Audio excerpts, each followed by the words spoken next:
Olá, você que nos acompanha no canal História e Mídias. Eu sou o Leandro, estudante do último ano da graduação em História na Unesp Franca. E eu sou o Alisson, também estudante do último ano da graduação em História pela Unesp Franca. Esse vídeo do canal, como já apresentamos no vídeo anterior, se propõe a trabalhar a construção de África a partir dos filmes hollywoodianos na transição dos séculos 20 e 21. E nesse mesmo recorte, traçar uma comparação com os filmes produzidos no continente africano. A intenção é investigar as construções em África a partir da perspectiva norte-americana, de modo a entender a reprodução da África afetiva veiculada e, nesse mesmo sentido, traçar um contraponto com a ideia de África efetiva e suas representações a partir dos próprios filmes produzidos em alguns países africanos. Primeiramente, vamos lançar algumas reflexões a partir do escritor, poeta e jornalista moçambicano Mia Couto e, posteriormente, introduzir as ideias de África afetiva e efetiva a partir das ideias do professor Gilson Oliveira Júnior, que serão úteis para analisar os filmes que estão na sequência. Editor, roda a vinheta.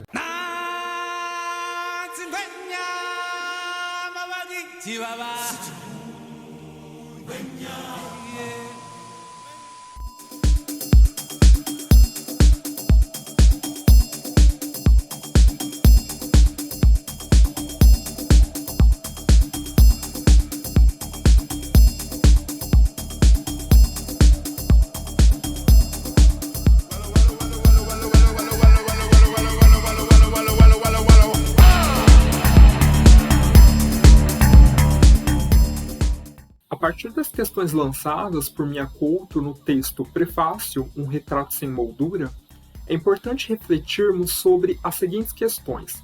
Qual é a ideia central quando se fala de África? E de que África estamos falando? Será que é possível identificar uma essência de África? O que é ser africano?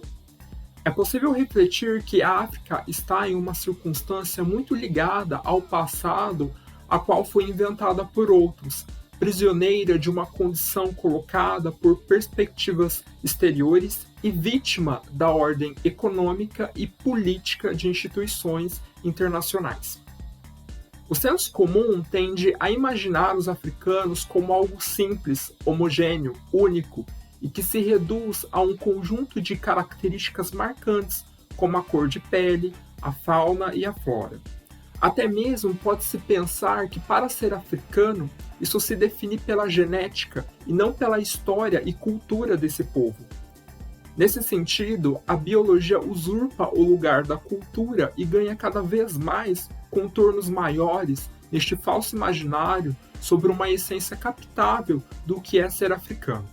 Outro senso comum é sempre a intenção de definir uma cara para o continente, como se somente na África houvesse tradições. Não se tem a noção de que, assim como na Europa, América e outros continentes, em África há entidades complexas, compostas por uma série de relações sociais, culturais, políticas e econômicas. É possível entender a África constituída por um conjunto de realidades distintas e diversas. Sobre a etimologia da palavra África, esta foi imposta pelos romanos que, desde o fim do século I da era cristã, tal palavra passou a ser empregada para se referir a todo o continente. Portanto, identifica-se que o emprego de tal conceito advém de uma atribuição que é externa ao próprio continente.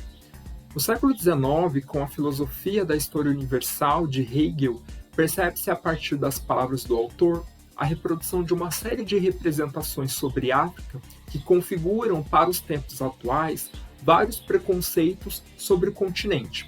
Isso fica visível a partir das seguintes colocações de Hegel. A África, propriamente dita, é a parte característica deste continente. Não tem interesse histórico próprio, senão o de que os homens vivem ali na barbárie e na selvageria, sem fornecer nenhum elemento à civilização.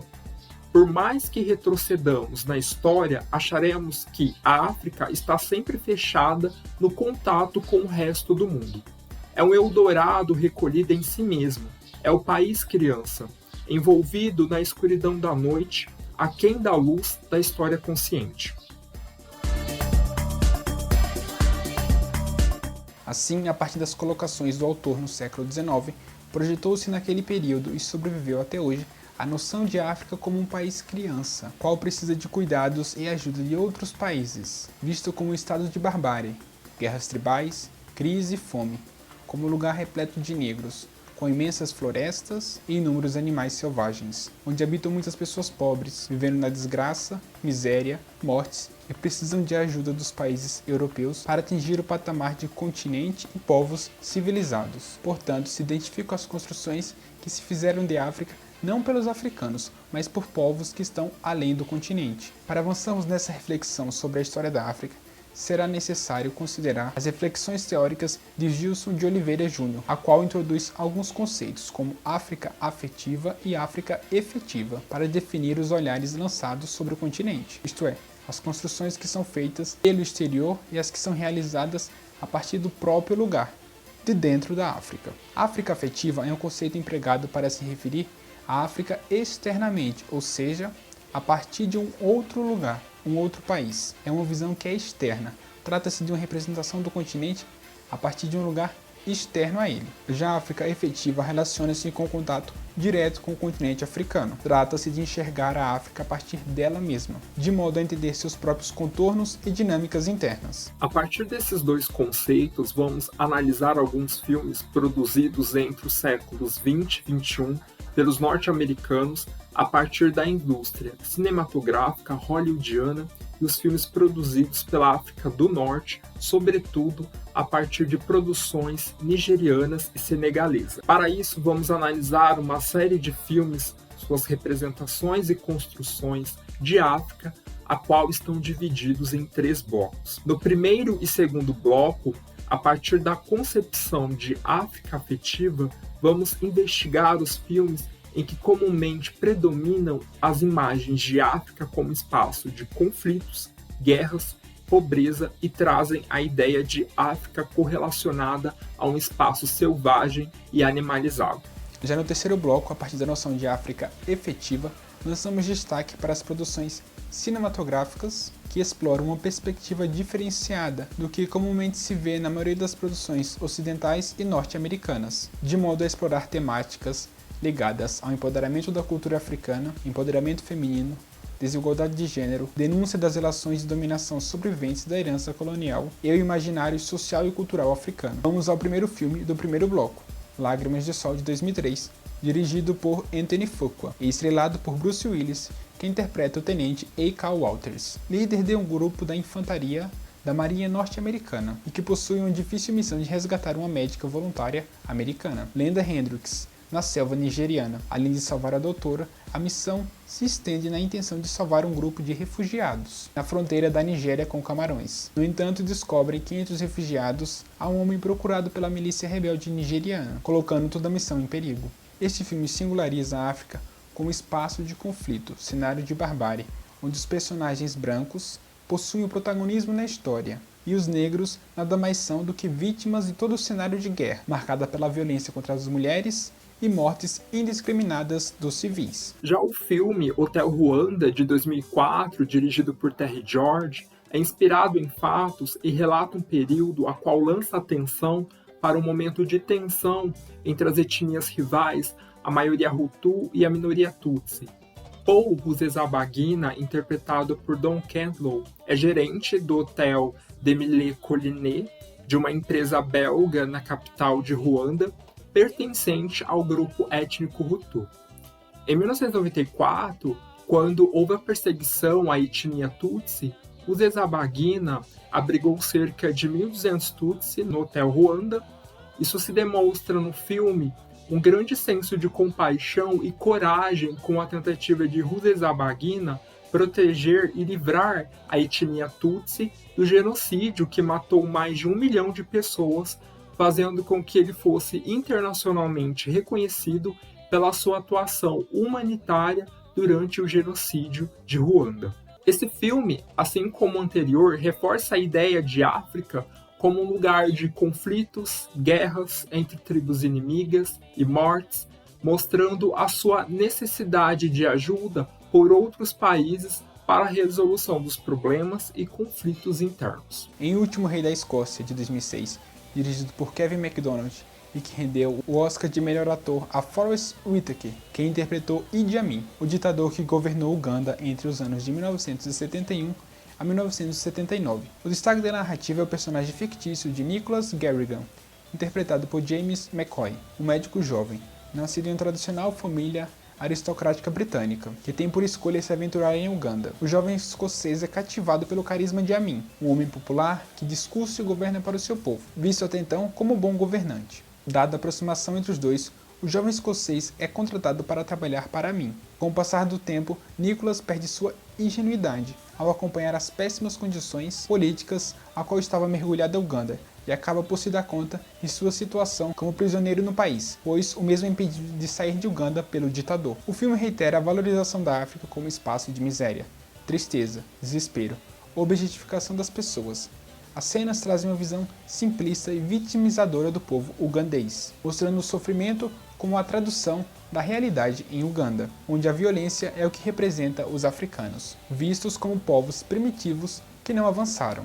Diamante de Sangue, de 2006, dirigido por Edward Zwick, é ambientado no leste africano, em Serra Leoa, filme que relata a história de Salomon Vande, interpretado por Djimon Hounsou, um pescador que tem sua vila atacada por rebeldes. Em relação a isso, ele consegue salvar sua família, com exceção do filho, que é levado para se tornar soldado. Forçado a trabalhar em uma mina de extração de diamantes, ele consegue achar um diamante enorme. No momento em que o personagem tenta ocultar a pedra, o exército local leva os trabalhadores da mina para a cadeia, e é neste local que Salomon conhece o traficante de diamantes Danny Archer, interpretado por Leonardo DiCaprio, que fica sabendo da pedra e resolve ajudar o pescador a salvar seu filho em troca do diamante. O filme traz uma grande veracidade dramática e retrata cenas bem produzidas e estão acima do esperado. A película chama atenção para a existência do comércio ilegal de pedras preciosas existente no continente, pedras coletadas em campos de guerra e vendidas de forma clandestina para financiar equipamentos bélicos. O filme aborda a formação de milícias infantis que só reforça o estado caótico no decorrer da guerra em Serra Leoa. Os africanos são representados como ingênuos frente aos acontecimentos que os cercam. Isso se reflete no personagem Solomon, que não consegue identificar as dificuldades do próprio país. Assim, o discurso veiculado é de que, sem a presença do homem branco, o negro não é capaz de resolver seus problemas ou de escapar da triste realidade em seu continente. É reiterada a ideia de África como um cenário marcado por um ambiente infindável de conflitos, por milhares de refugiados, famílias destruídas, exércitos de criança, fome, ISTs e AIDS. Nesta segunda parte, nós selecionamos algumas animações norte-americanas, algumas muito presentes na nossa infância. A primeira é o clássico Rei Leão, de 1994, um longa-metragem produzido pela Disney e dirigido por Roger Ehlers e Rob Minkoff. O filme narra a história de um jovem leão, Simba, que se sente culpado pela morte do pai, o rei Mufasa, e, em decorrência disso, foge de seu reino sem saber que o culpado pelo assassinato de seu pai foi seu tio Scar, que pretendia tomar o poder. Este filme foi um dos maiores marcos da história cinematográfica e das animações infantis. Tanto crianças quanto adultos puderam vivenciar e se encantar com a narrativa. Além disso, é um filme muito premiado. No entanto, por mais que se trate de uma animação infantil, identificam-se alguns estereótipos negativos sobre a África. Primeiramente, esse filme, para alguns, é uma adaptação da obra de Shakespeare, Hamlet, que conta a história do irmão invejoso que toma o trono do legítimo rei e o príncipe legítimo, filho do rei, precisa lutar para reconquistar seu trono por direito. O filme traz essa mesma ideia, só que são os animais que ganham a cena e reproduzem a ideia de uma África animalizada, selvagem e com uma natureza extensa e exuberante. E aí fica uma questão para a gente pensar. Por que ao invés de animais, não foi retratado na animação os seres humanos, isto é, os povos africanos? A animação Tarzan, de 1999, filme norte-americano dirigido por Chris Buck e Kevin Lima, é uma produção da Walt Disney Pictures que tem como alvo o público infantil. Essa produção cinematográfica apresenta a África como selvagem e inabitável. Toda a costa do território é habitada por animais e não há vestígios da existência humana. A narrativa tem como centro a vida de Tarzan, desde quando fica órfão na infância, com a morte dos pais, e passa a ficar sob os cuidados dos gorilas, e neste ambiente em que é criado, Tarzan se comporta e vive como animal selvagem. A tranquilidade no mundo de Tarzan é interrompida quando há a chegada de uma equipe de exploradores humanos da Inglaterra na região, composto pelo professor Potter, sua filha Jane Potter e o guia Clayton, o antagonista da trama. O intuito deles é justamente estudar os gorilas que habitam a região. Na trama, não há uma preocupação em apresentar um ponto específico da África a qual os personagens se localizam.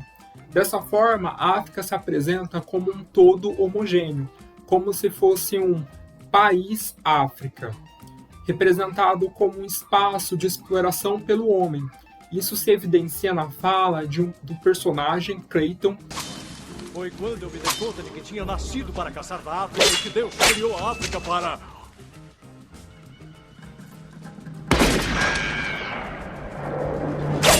A ideia de superioridade branca é representada pela figura de Tarzan, à medida que ele consegue superar todos os obstáculos retratados no filme, pois frequentemente é atacado por animais, o que mostra que para sobreviver naquele lugar não é uma tarefa para qualquer um. Além disso, os exploradores ingleses também demonstram de alguma forma levar e ensinar a civilidade a Tarzan, que se encontra numa espécie de infância de sua humanidade. Os filmes de animação Madagascar 1 e 2, lançados pelo estúdio DreamWorks, respectivamente em 2005 e 2008, também fizeram sucesso e marcaram muitas infâncias. Relatam a história dos animais como o leão Alex, do hipopótamo Glória, da girafa Melman e da zebra Marte. Esses 4 vivem em um zoológico de Nova York, mas, considerando uma série de incidentes no primeiro filme, chegam à ilha de Madagascar. No segundo filme eles tentam escapar da ilha. No entanto, o avião cai em alguma região do continente africano. Os filmes trazem um binarismo entre natureza e cultura, isto é, de um lado temos o polo natural, ao qual representa a África, marcada por uma paisagem natural, tendo ao fundo a savana com algumas árvores e animais exóticos. O continente africano é representado como exclusivamente selvagem, perigoso e completamente repleto de seres exóticos, considerado inferior em relação ao polo cultural, a qual se refere ao ambiente das cidades, isto é, as grandes metrópoles presentes nos Estados Unidos, especificamente Nova York e seus cidadãos. A cena que apresenta o primeiro contato entre os habitantes nova-iorquinos e os habitantes da ilha mostra essa relação entre o binarismo presente entre a natureza e a cultura, a qual se representa na seguinte cena. Logo que chegam em Madagascar, os 4 protagonistas do filme se deparam com os habitantes locais. São lêmures de diferentes espécies. Eles estão em espécie de rave, fazendo sons que remetem às músicas tribais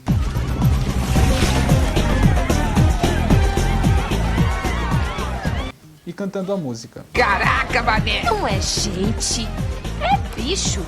Bichos da Califórnia, Glória. Está parecendo uma rave. Eu me remexo muito! Eu me remexo muito! Mexendo! Muito! Eu me remexo muito! No meio dele surge o rei Julian, com uma coroa de frutas na cabeça e falando. Mexendo! Muito! Aí, garotas do mundo todo! O rei Julian original tá na área e tá bombando! Eu adoro todas as garotas que gostam de mexer com o corpo! Essa festa causa espanto nos recém-chegados. Gente, que é isso? Eu já contei 26 violações à saúde pública.